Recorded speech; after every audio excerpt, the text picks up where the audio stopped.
to White Light Blessings. I'm your host, Francesca, and we have our very special guest today, Jessie, who is back again, much awaited after like a month, 3 weeks. And Jessie, we had an amazing conversation last time, and there was so much that we went into.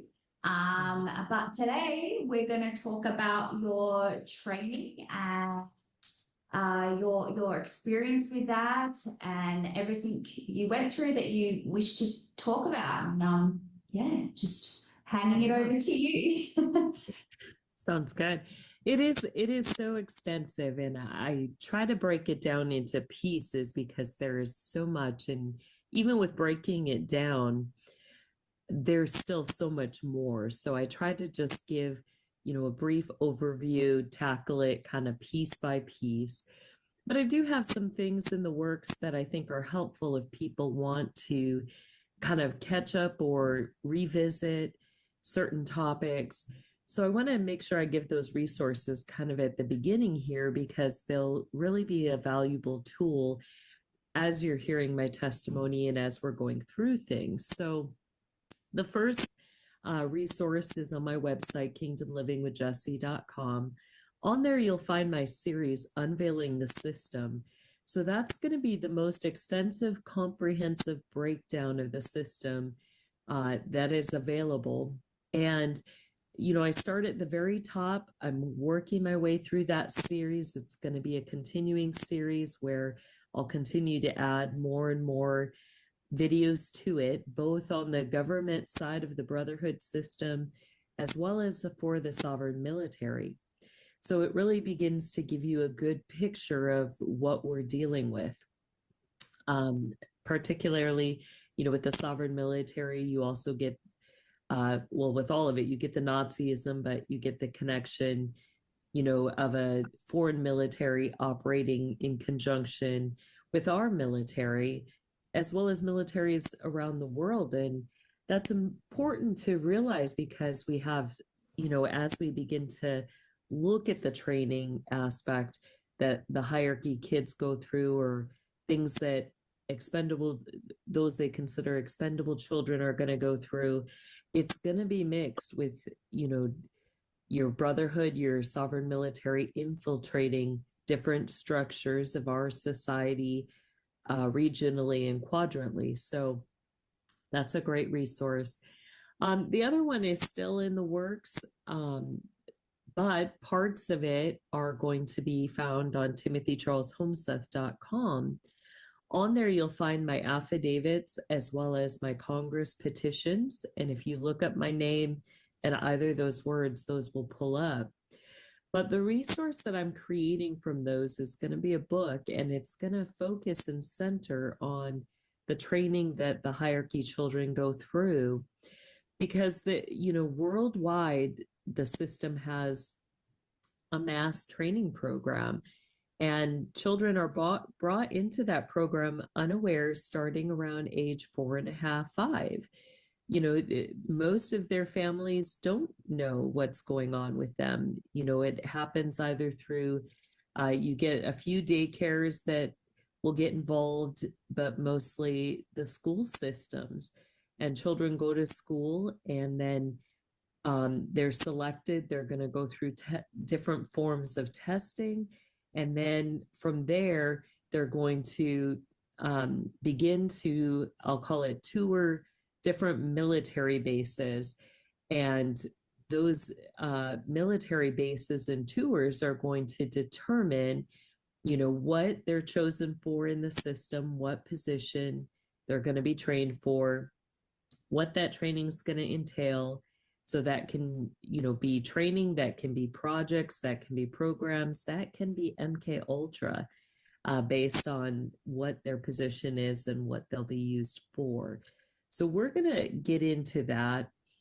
I want to start again with just like a reminder of my testimony that, although a big chunk of my family, my maternal side, were all involved in this Luciferian brotherhood, not my mom or my dad, but that maternal side. I came to the Lord at age 3, and we shared that story last time.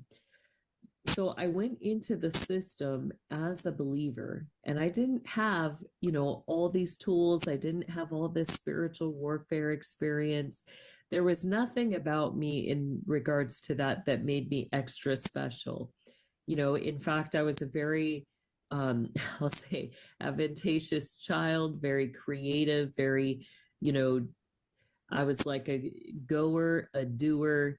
I always wanted to be, go, go, go, do, do, do, and very creative. And so, as my training started at age 4.5, I thought things were just going to be normal. I grew up with all these boy cousins. Was used to playing outside. Um, always busy finding things to do. And then all of a sudden, I find myself my first day of kindergarten. And there's some things, it's like my proctor was the one, like I didn't even know what she was all involved in yet. I didn't know any of those things. And I can remember her taking me to school that first day, holding my hand. And as we walked through the hallways and got to the classroom, I noticed a little boy with his mother kind of outside the door, and she was just kind of futzing with him, like fixing his shirt and his hair and all this stuff. And, um, so then as we walked in, it was like all of a sudden the environment completely changed. Like I can't explain what the environment was like, but I see, this room, I see several older women, and it was like all of a sudden there was this silent hush, and I saw all these kids kind of being brought, into the room and sitting on the floor, Indian style, in a circle. And, nothing was said. Like it was like you're like, what am I supposed to do? Right? You're like, I don't even know what to do. And so anyway, I just, the little boy had come in, he sat down, I went, sat down next to him. And next thing we know, my, proctor and all these women are taking out this box. And I kind of like to, add a little bit of the humor, but really it was dark. But the humor, just helps people get a feel for what it was really like as a kid. So it's like they've got this box and they're like, ooh, like there's all these items, and they're putting them out like in the middle of us, like in a circle arrangement. And there were things like, crow feathers, black shawls, candles, like tarot cards, things we didn't even know what these things were, crystals, and they just start putting all of these items out. And then, the kind of big to do, and the one, it's like, all right, we're gonna play a game. And we're all like, woohoo, like we're excited. But then the game is that we're gonna get up one at a time, pick an item, show everybody, and put it back in the circle. And it's like, what? And when I heard that, I started laughing. I was like, that is the stupidest game ever. I was like, who wants to pick an item and put it back? And as I started laughing, the little boy started laughing too. And that's when I realized, like, I turned and I looked at him, and in my head, I said, can you hear me? And he responded, yes. So that was the first spiritual connection that I had. And that little boy ended up being my training partner in the system, the one that they chose to be my protector. So within this system, it's common for children in training to have partners. They do twinning, which I get into, but in the book that I'm writing. But I also have it in some of my affidavits, but I don't think that those parts are public yet. But they choose children, they put them together, and then they're going to pair you based on what they consider equilibrium, meaning that, one's going to be considered, fire magic, the other is going to be considered water, or it could be air and earth, or the other common pairings. One's going to be considered male, the other female, but they're not, that doesn't refer to gender. Like that refers to how you give and receive energy, and whether that energy is negative or positive. It also refers to music theory, frequency. In music, you'll have major tones and minor tones, and all of us have a soul resonance. Our soul naturally tunes into the overall song that God has created in creation. And either we're, part of that melody, or we're part of the harmony. We're either major or minor tunes. So, they're going to figure out all of those things and then begin to pair children for, as they begin training. And these tests help them distinguish those things. So like the test that they did with all of the items, the purpose was to see like what you would naturally pick, because children are drawn to familiar spirits, familiar things. So they see what type of magic, what type of spirits are you naturally tuned to kind of, navigate towards. So that was the first test. And then, it just continued from there. There would be all sorts of things that they're going to see to figure out, all the specifics we just spoke about. Well, with that, then, from there, they're going to begin to connect you to the different military bases where you'll have more testing done. There's 4 major military bases within the United States and kind of outside that they're going to have all the children for the first testing go to. So the first one is going to be what's considered Ragnarok. It's actually made of 3 major military bases. You have the Northern Ragnarok, which is the first one is off of the Aleutian Islands in Alaska. The second one is off of Greenland. And I would propose everything we see with Greenland right now has to do very much with Ragnarok and the military base there. Mm-hmm. The third Ragnarok is down in Antarctica. And so those 3 children can do stints at all 3. Now, the sign, like in my affidavits, I get into how the schools, how the system will label your schools with cherubic signs that they use. And those signs will tell you which schools are connected to which military bases. So you have 4 major cherubic signs. For the north, this is the easiest way to explain it, but the north is your eagle, or any flying creature, birds, dragons, anything like that. They'll go. So if you have a dragon, a bird, anything like that, the kids at that school will go to Ragnarok, either one of the northern ones or the southern one. Okay. Then you have to the east, you have the lion, which is going to be any carnivorous creature. So it could be bears, wolves, tigers, panthers, cougars. If your school is labeled with those, the kids are going to go to Carderock Naval War Center in Maryland. And you see that all the time. Like, sorry, Jess. You see, I see that all the time. Like a lion on the school emblem, or whatever, a phoenix or a bird or something. I think you just think it's just the school's like emblem, and you keep driving. And you have no clue. It means so much more, right? Yeah.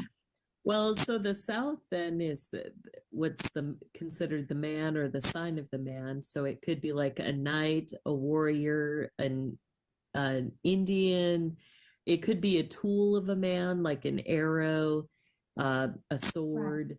Right. It could even be weather, like a tornado, things like that. So any sign of a man is going to go south. And, that you're going to have a couple bases that will will fit into that. They can go to the Southern Ragnarok, the Antarctica with that, but they also can go to, they're going to pull in one of your, it's on the West Coast, but your, hold on, I'm blanking on the name right now. It's in San Francisco. It's on the tip of my tongue. Coronado military base. Sorry, that's not an easy word. It's okay. Coronado is the southern base, and then they're going to have, and that one does like a lot of second years too. So usually they'll send the kids, for a stint down in Antarctica, then they'll go to Coronado. You also have Coronado, serving as a secondary training for the Western base, which when kids go for that, like the sign is going to be an ox or any domestic animal. So like an ox, a horse, a camel, a goat, a bull, anything like that is going to be your West. And then that will go to California, particularly the Palisades base. So each of these programs and stints have different what we call simulations that the kids are going to go through. Some of them, like if they're at Carderock, some of those stints are going to connect then, for the future to places like Emerald City, which is under the Pentagon. And you're going to get a lot of connection to these programs to classic literature. So, it could be The Wizard of Oz, it could be Alice in Wonderland, it could be, 2000 Leagues Under the Sea. For the West Palisades base, you get a connection to Peter Pan and different scenario training with that. So it just depends on, what the child is being trained for. They'll go through different simulations. Each of those bases can have different connections to obstacle courses. Some of their simulations are actual islands, like you've heard of, Epstein Island, Montauk, all of those, you even get Plum Island, Jackal Island. All of those are going to have different simulations that are run through them connected to the kids. Now you also get connected to the southern bases.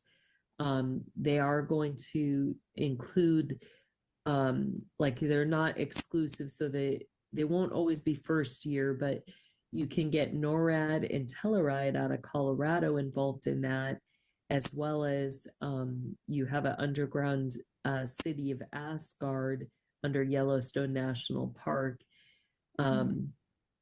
So they can have other facilities that are going to play big roles based on what the position is. And how do they choose? They're going to be looking for certain skills, certain magical abilities, frequency, but they're looking, it's not just that they're using these children, they're looking for kids that they're going to raise up in their circle groups, and you'll have these big groups, and there can be many in the Brotherhood and the Sovereign Military side. They can sit in as many magic circle groups as they want. And so, they're looking for kids that they're going to bring up to be part of those circle groups with the express purpose of being able to open and operate the spiritual gates through sexual magic or other means. That really is the main agenda behind all of it. The training is for the spiritual gates and them being able to access the spiritual dimensions. They're also going to be, looking for children that come from long family lines that have contracts with spiritual entities, with that purpose of, making contracts with those entities and alliances for power, authority, jurisdiction over areas, use of areas. So, you know, every child that they connect with, there's going to be those spiritual contracts, which then give power, authority, and jurisdiction to the entire circle group. So that's their goal and aim in that. You know, for the first, I'll say like your average child that gets entered into the projects, maybe let me quick finish one more thing with training. So, you know, I would kind of put the things into those three categories. You have the training, you have the projects, and then you'd have the programs, which MK Ultra would be considered, you know, under the programs. All of those things are going to be geared under an umbrella that they call the Monarch program.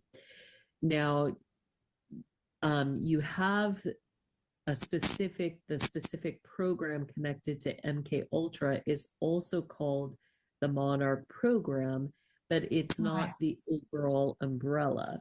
So there is a difference. You know, so with training, you know, these children are going to have teachers, they're going to have family members, they're going to have people, both dark side, light side, in their circle groups that are going to be in charge of rearing them up in the way that they should go. And that's going to include both their cover life, as well as, you know, their brotherhood position within the circle group. So they're going to be aware of, you know, kind of what's happening. They're going to learn how they are to work and operate, you know, what's their guise, what's their faith background. They're going to have a structure in that. It can be religious or not. It can be through any denomination, Jesuit, Catholic, Lutheran, Amish, you know, Baptist, Methodist, it doesn't matter. It can be any group. It just, you know, or non-religious. It could be Kabbalistic, Satanist, Mormon. No, Mormon falls under the religions, but it can be anything with that. So, you know, the children will just be raised in the way that they're to go. And many of the things, like, they're not going to, you know, connect necessarily that it is part of a system. Like, they're not going to learn it in those terms. It's just life. That's the way things are. This is the way you live. This is what you do. And you'll get a lot of instructions like good people, you know, don't air their family secrets, you know, good people do this or that. And there's always these innuendos of how you're supposed to behave or act. And I call it the virtue squad. It's very high in perfectionism. And at the core, you know, is if they are Christian groups, you're going to have a mix where, you know, the first part of the abuse is that they love bomb you with Jesus and salvation and God loves you.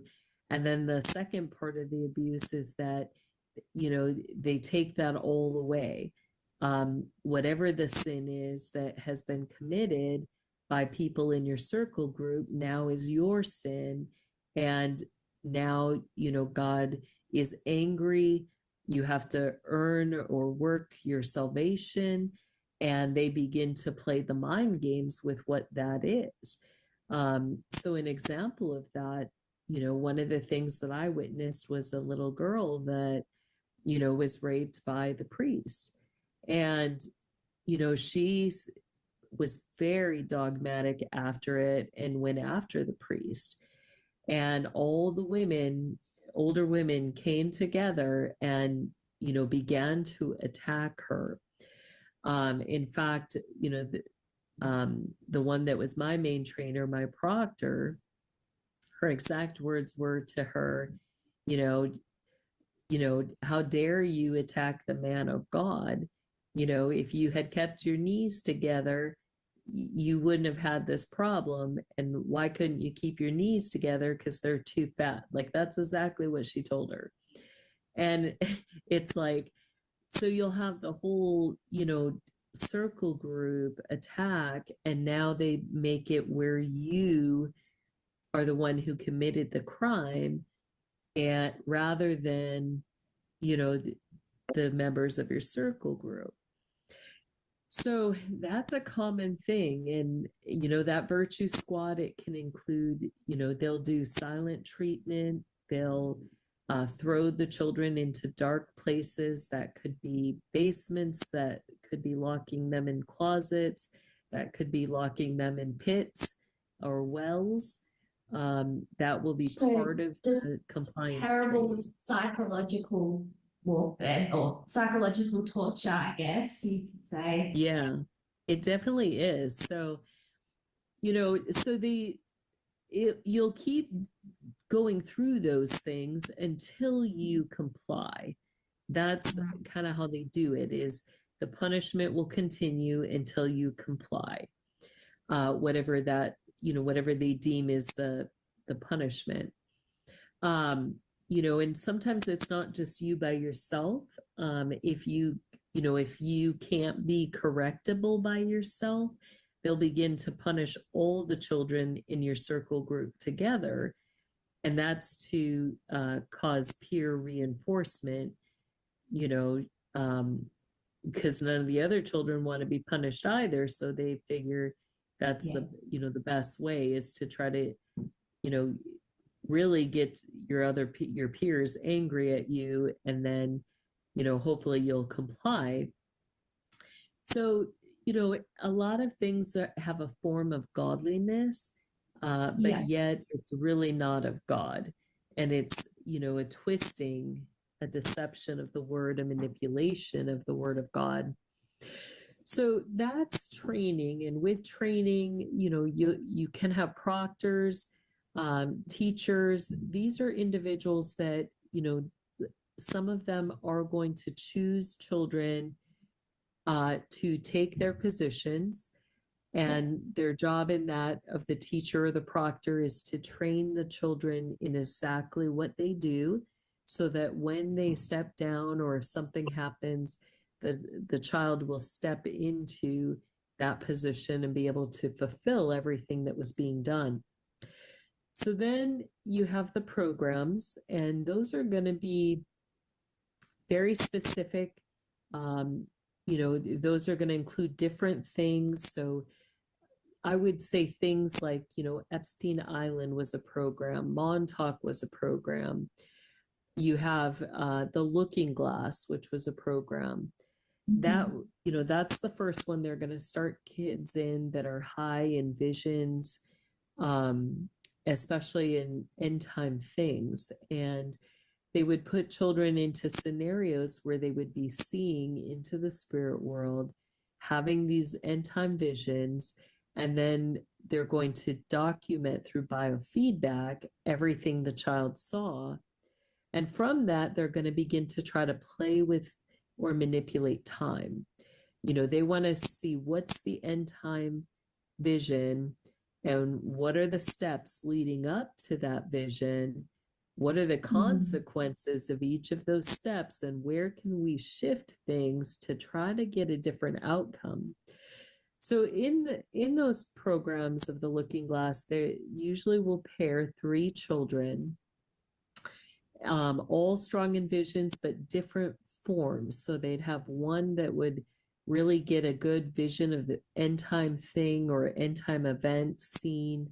Then another one's going to see the steps leading up to that. The third child is going to see the steps and the consequences in those steps. And they take all that biofeedback together and begin to put together pictures over time. And so these, they've been doing those for many years. I would say even starting back to probably your 40s is when they really began to start that program. Now, after the Looking Glass program, the kids graduate. If they graduate and go to the next one, then it's going to be the Star Wars now programs, and those lead into the Star Wars programs.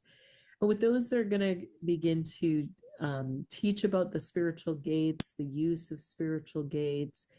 And the purpose is to train the children to open closed gates, not necessarily the massive ones that are above the earth or below the earth, but you get a lot of the gates that operate horizontally. So, like, let's say, like your Capitol buildings in the United States, you're going to have gates there, and those are going to operate. You'll have a point A, and then they'll go from point B, point C, point D. Yeah. So they'll teach the kids how to get from one place to another through all these various spiritual gates. But, it'll be limited to what position are they in, what are they chosen for. So not every child is going to learn a mass amount. Like, they may just learn for their area, maybe one or two gates. That may be all that they know exist. So, so that's, your Star Wars. That's going to get into then some specific positions as well. You get in the upper councils of the system. Their military is a universal military connected to the United Nations military. And connected to that, you have the Galactic Federation.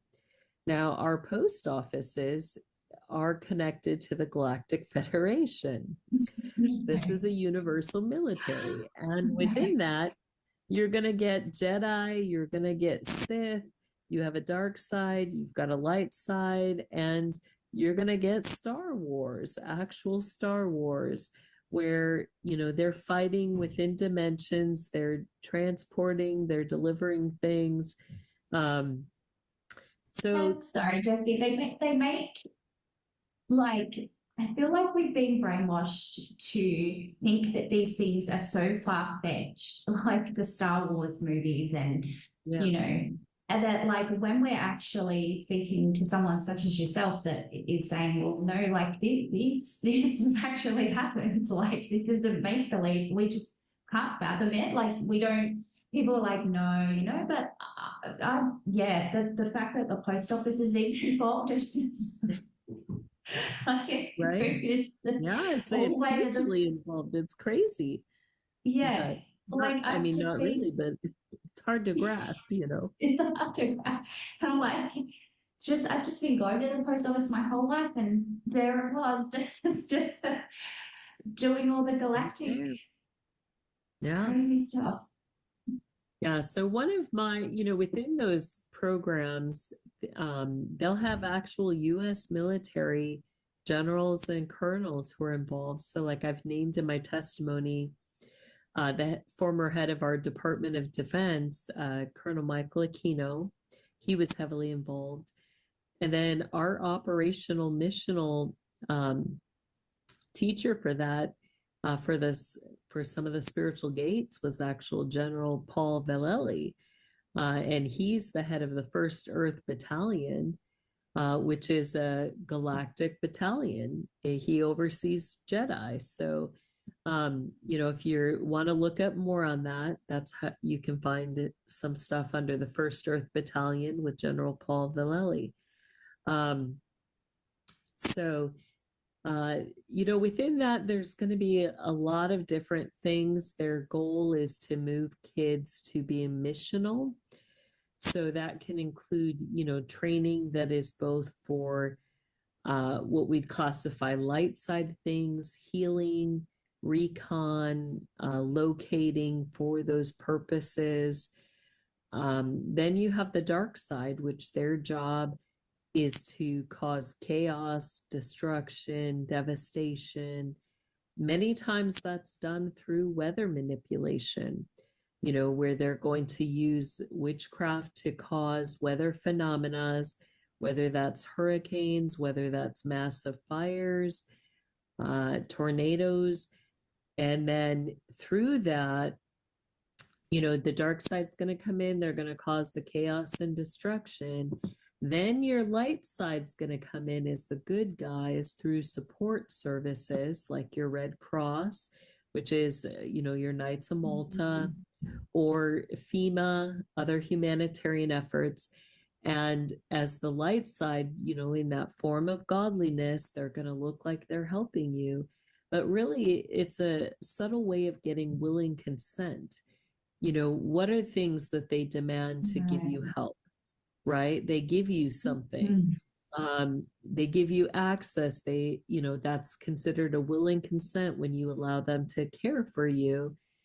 And in that, the quadrant leaders are getting access to you, to your children, to your homes, and you're going to begin to be spiritually impacted and not even know, why you're experiencing all the spiritual warfare.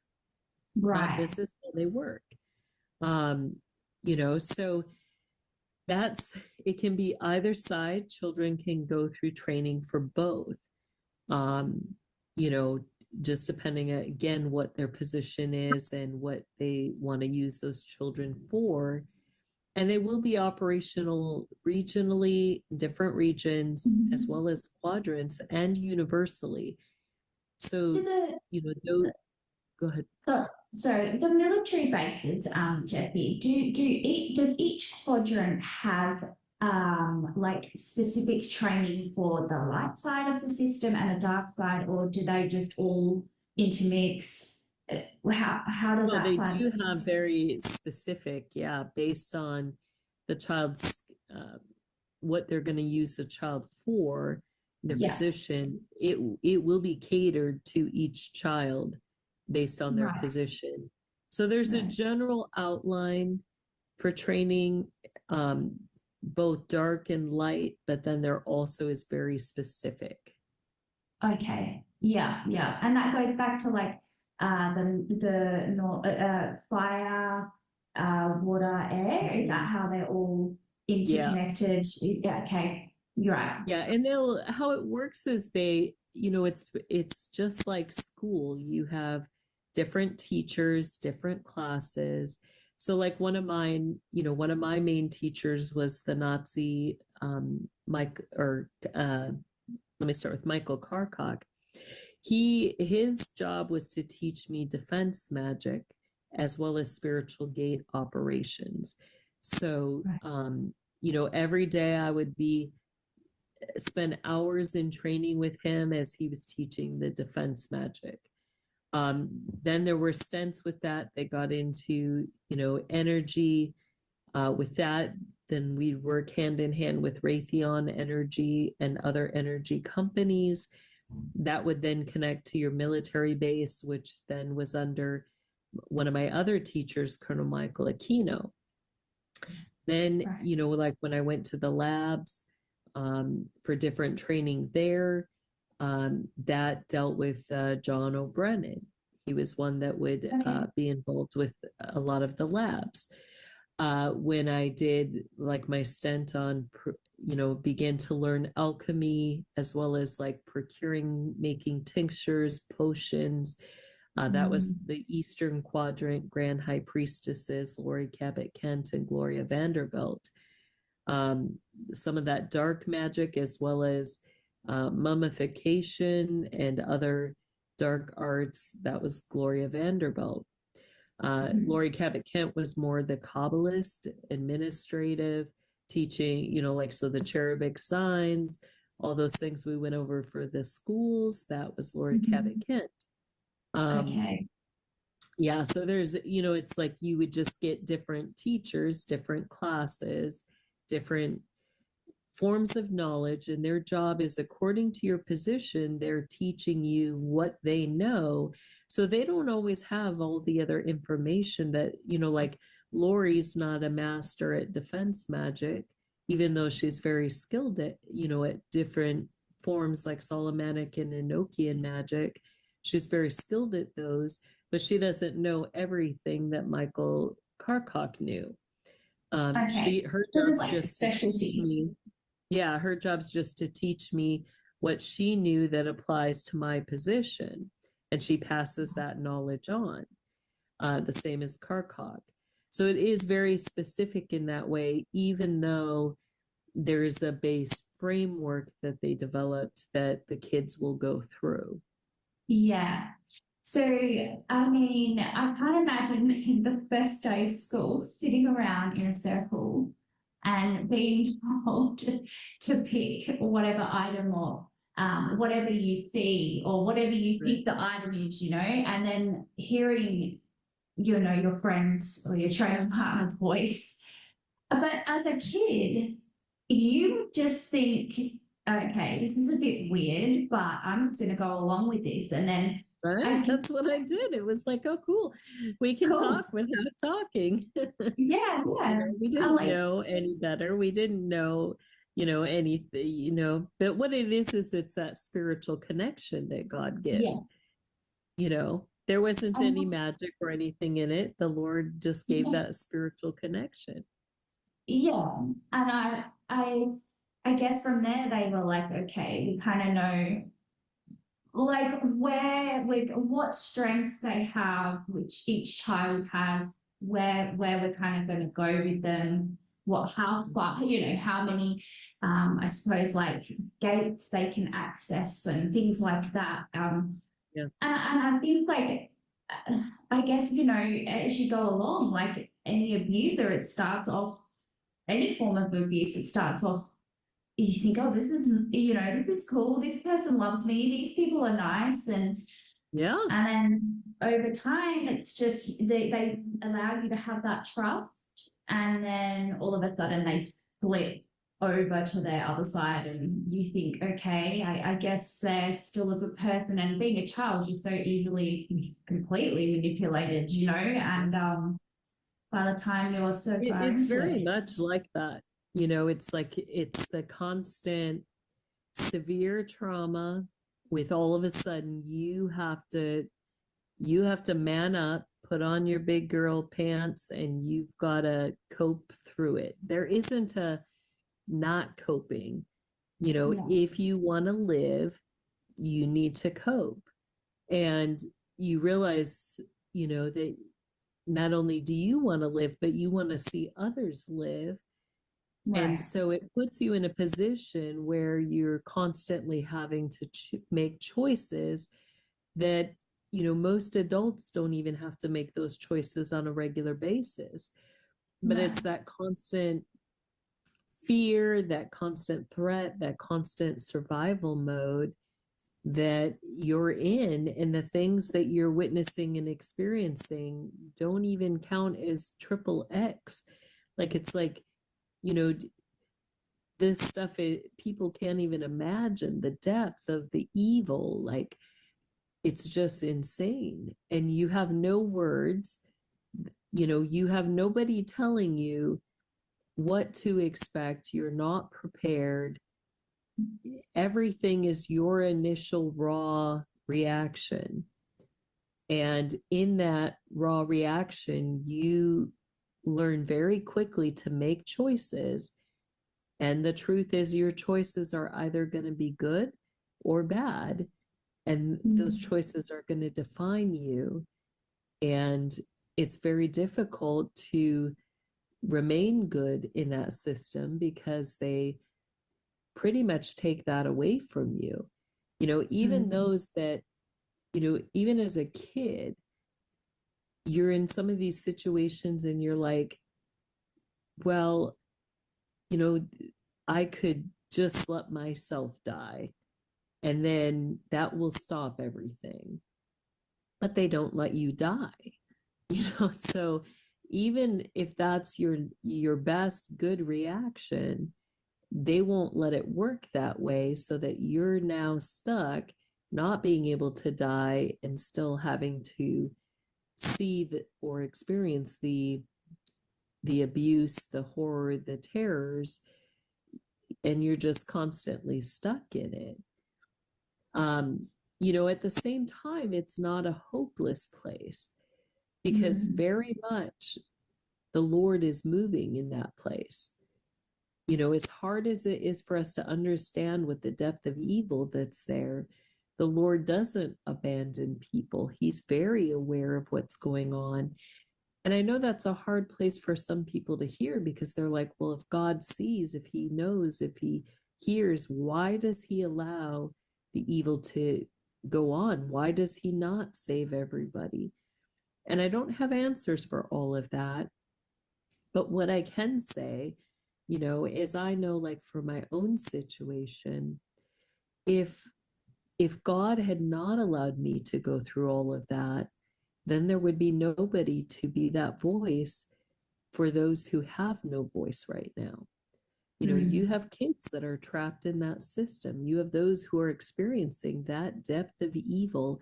And if nobody lived, if nobody, was able to come out of that, who would be that voice for them?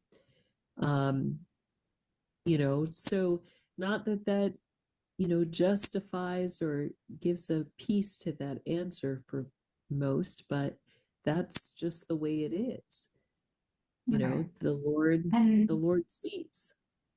exactly. And it's it's a powerful testimony because there's so many people that never come out. There's so many people in it that become the perpetrators. They're either they die, like whatever it may be. They lose their minds.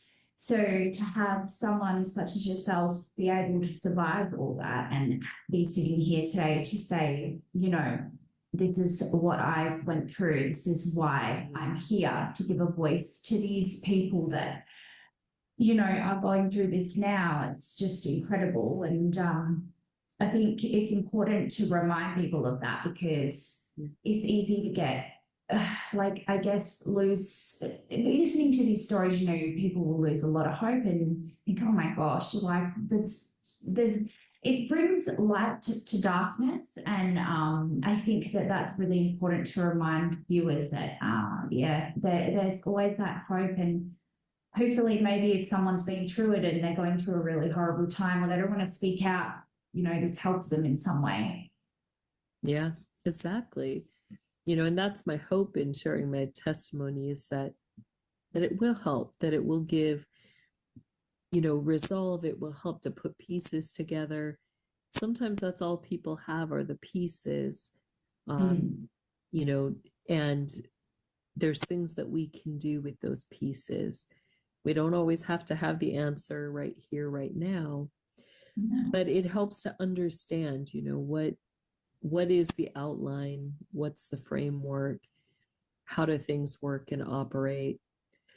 So as we keep going, that's kind of a very basic, grim outlook of the programs. Then, you will have specific projects. Projects are going to be, a specific thing that they're going to do with a set goal to accomplish. You had Star Wars Now actually was known by other names, other project names. So you had things like Project Flame Grill. You had Scanante was its original name. You have Centerline. So all of those projects are going to have a specific objective. The kids are going to be trained for something specific for a period of time, and then they're going to accomplish objectives through that. So that's going to get more into than the pulling in of some of your other operations under John O'Brien, which were things under the CIA, the DIA, more of your intelligence, your Five Eye, your CIA. You're going to get a lot of your Masons who are like your 15 to 30 degrees joining into those group, being trained for those projects with the purpose that then their training is going to enable them to work for the 3-letter agencies worldwide. So more of your, psychological intelligence are what you'll find a lot of the projects are connected to. The other way that can go with the projects is that it can connect also to your Priory of Zion, which your Priory of Zion sits under the council. They're like a second, not necessarily a secondary council, but they're kind of up there with the council. And they're going to be connected to like your universities, your Smithsonian, your Audubon societies, your antiquities, um, your antiques, things like that. So, art world, all of that. So they're gonna, get more into that focus in the communities, and they can be used as funding, as sponsors, um, financial backers behind the scenes, as well as for specialty secondary, third year, and fourth year training for children that are in these trainings. And so, they'll be entered into specific projects based on what they're wanting to further train the children in, or if they're wanting to use them in a specific, for something specific, they'll have a project for that. So it can be anything. Some of the examples, like you get many of the wizards will use creatures, familiar spirits for gathering intelligence. So they have entire programs where children work with animals or familiars and learn how to use those in gathering intel. Right. It can also be for magic, your specialty, particularly blood magic. That can get into, your Jesuits, your assassins, your under the Illuminati, your mafia, your cartels.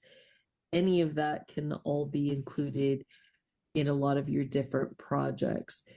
Then you're going to have your MK Ultra, which is the most intense, and it goes hand in hand with the Voice of God project, but different. Like, you have the overall Voice of God project.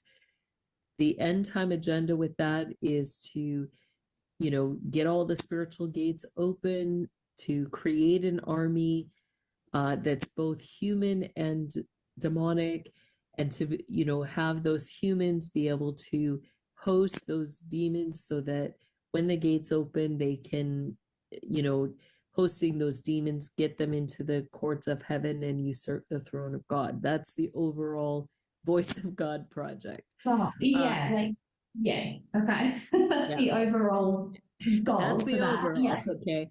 Yeah. And, so not everybody in the majority of people in that are not programmed. So there's a difference between, the training, the being in the programs, the being in the projects, and being programmed. So, your MK Ultra is more like, what I talk about with the being programmed.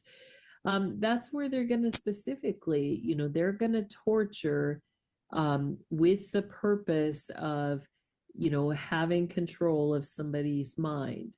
That's what the programmed is they, they want control of your mind. They're going to have a handler over you. Handlers are different than teachers or proctors or people that these children are successors for.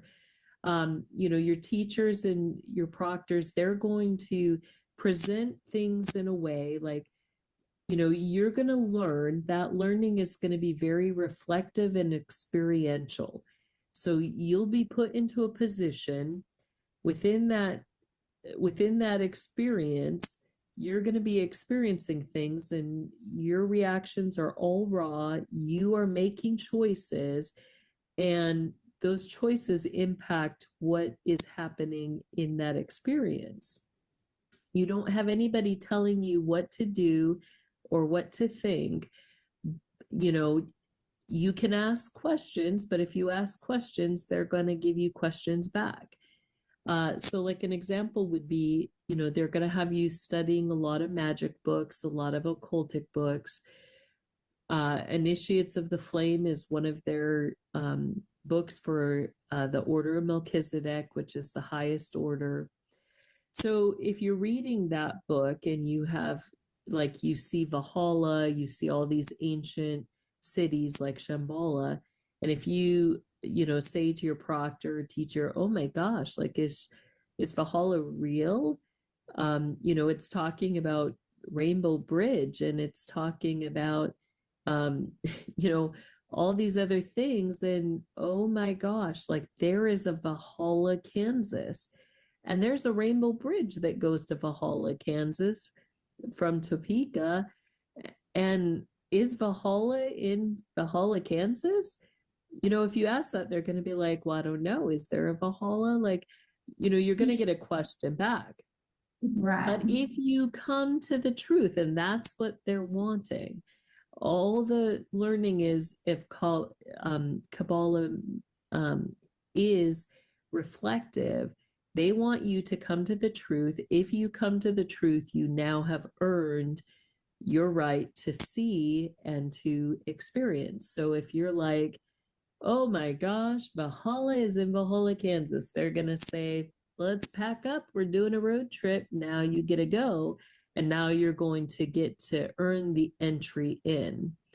So that's how that works. Versus like with your MK Ultra, your handlers, they're going to control every aspect. They make the decisions. They operate you. So that's the main difference I want to clarify. And your MK Ultras, all of it is harsh. Your MK Ultra is the worst. And in the Voice of God project, you're going to have two end time groups that are kind of set up in the human armies. One, you get those that are the alpha warriors. Those individuals are specifically trained to prepare. They prepare for the end time scenarios. Many of us have seen that in our areas or our communities where all of a sudden we've got all these prepper teams, you know, preparing for all sorts of disasters, right? These are your alpha warriors out of the Voice of God project. That's their job, is to make sure areas are ready for whatever disaster scenario, end time event, including, you know, Project Blue Beam, aliens, whatever it could be. They're going to prepare you for things you didn't even know. You're like, what the heck? Like, what would be that? You know, you're like, but they're going to prepare you for it because that's their job. The other warrior group are your Omega warriors, and those are more your MK Ultra. Those are more your sleepers, and they're triggered when the event that they're trained to participate in is to occur. So this could even be for rallies, for riots. If they'll get called up and they'll be triggered and they'll do what they're made to do. And it can be very scary because, you know, these people are not conscious. They're not consciously aware, and they're just in that drive, accomplish the objective mode.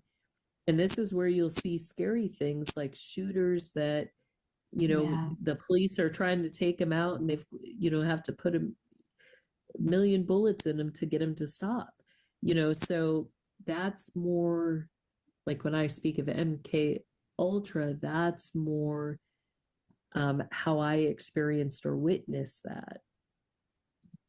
Yeah, because I was just about to say, is that where, like the sleepers, where, you know, you see people go on spree killings, you see the shootings, all of that. And I was going to say it must be the switch that they flick, and because those people, it's always the same, like situation. They've heard voices, and then the voices told them what to do, and they went and did it tragically. But, you know, Jessie, I wanted to ask, you know, obviously being in training and going through everything you went through, this is probably a bit of a random question, but surely you got like, I'm sure you got injured.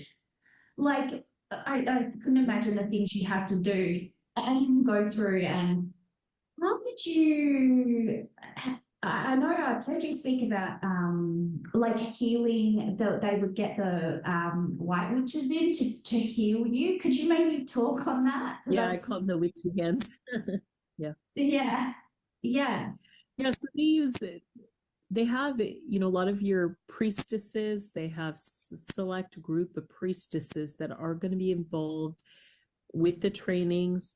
They are going to do healings for children, and not just little things. You know, We experience, I mean, if I put it into truthful words, we had the hell beat out of us every day. You know, we'd have broken bones, we'd had, you know, we've gotten skewered before. Um, you know, and they're going to heal those things. I was drowned multiple times. You know, the worst time, literally, it's the one grace I give Michael Carcock because he's the one who uh, revived me. But, you know, that was actually my proctor drowned me when I was little. And then from that, I got complications with pneumonia, and they sent one of the Sisters of Light, Callista Gingrich, who I've named in my affidavits, to heal my lungs from that. But, you know, you get all sorts of complications. And my thought, you know, my thought in that is if children are reporting to you that things are happening to them, if they're saying my arm was broke, but then you look and there's not even a bruise or anything, you know, pray, ask the Lord to show you, because it really, you know, these individuals can heal to such an extent. You know, they even, your grand high priest and priestesses, many of them will go through crucifixion. That's part of how they get into that position. They're, you know, they will be crucified and they have to raise themselves from the dead. So that's, you know, the type of magic that they're going to be doing, you know, where they can heal with word, they can heal with energy, they can heal with touch, but the body always keeps score. You know, the body will, as children age, some of the biggest issues I started to figure out from myself and then realized other survivors were going through the exact same thing.